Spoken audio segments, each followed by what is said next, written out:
KPIT take के investors क्या करें अब?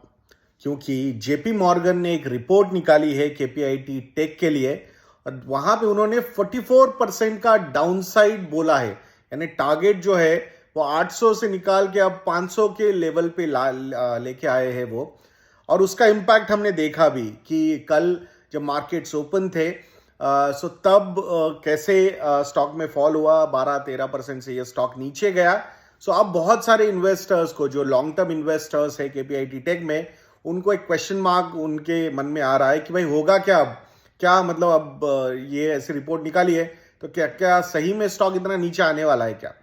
सो आई रियली डोंट नो कि स्टॉक सही में इतना नीचे आएगा क्या। बट जो आर्ग्यूमेंट्स उन्होंने रखे, सो पहला आर्ग्यूमेंट उन्होंने ये रखा है कि टाटा टेक्नोलॉजीज का भी आईपीओ आने वाला है। सो जो स्केर्सिटी प्रीमियम केपीआईटी टेक को मिल रहा था वो अब आगे जाके नहीं मिलेगा, ये उनका प्रेडिक्शन है। दैट्स व्हाई द प्रीमियम जो एक हाई प्रीमियम पी रेशियो पे ये स्टॉक ट्रेड कर रहा था, अब वो वहां से नीचे आएगा, ऐसा उनका कहना है। दूसरा रीजन उन्होंने ये बोला है कि जो ग्रोथ रेट है वो केपीआईटी टेक जो है 20% प्लस ग्रोथ देने में सक्सीड नहीं होगा। It will be quite challenging for the company, ऐसा जेपी मॉर्गन चेस को लग रहा है। अब क्योंकि अब उनका ये कहना है कि वहां पे कोई सर्विस प्रोजेक्ट्स नहीं है, तो उनको नए नए कस्टमर्स एक्वायर करने पड़ते हैं या फिर एग्जिस्टिंग कस्टमर्स को नए नए प्रोजेक्ट्स वहां पे लेने पड़ते। बट अगर आप एक इन अ वे एक प्रोडक्ट ड्रिवन कंपनी हो तो आपको ये करना ही पड़ता है। So that is the challenge और that is the risk that company has taken. And I hope that कि जो इन्वेस्टर्स है केपीआईटी टेक में, उनको ये पता होना चाहिए। अब I have seen such kind of downside targets for lot of other companies also, और उसका एक इम्पैक्ट होता है। We cannot deny the impact because ये जो बड़े बड़े रिसर्च हाउसेस होते हैं उनको बहुत बड़े बड़े इंस्टीट्यूशनल इन्वेस्टर्स भी फॉलो करते हैं।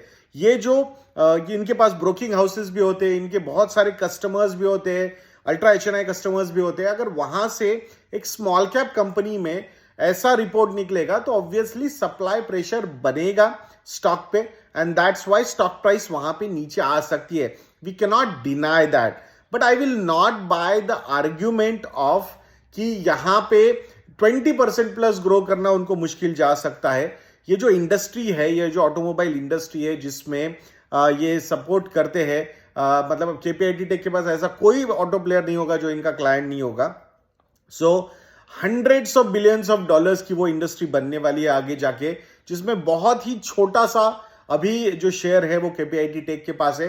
सो आने वाले समय में एक अच्छा खासा स्कोप ग्रोथ के लिए यहां बनता हुआ दिख रहा है।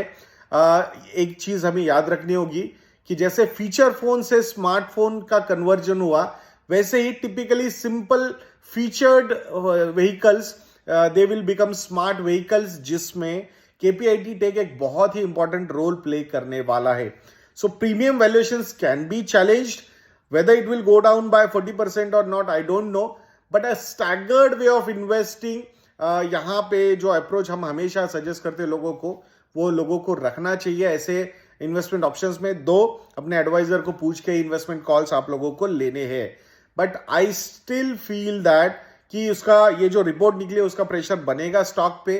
But overall from the long term earnings visibility point of view और growth potential point of view ये कंपनी काफी अच्छी लगती है, and that's why this company will remain under our radar. So we are not changing that particular research thing on KPIT take.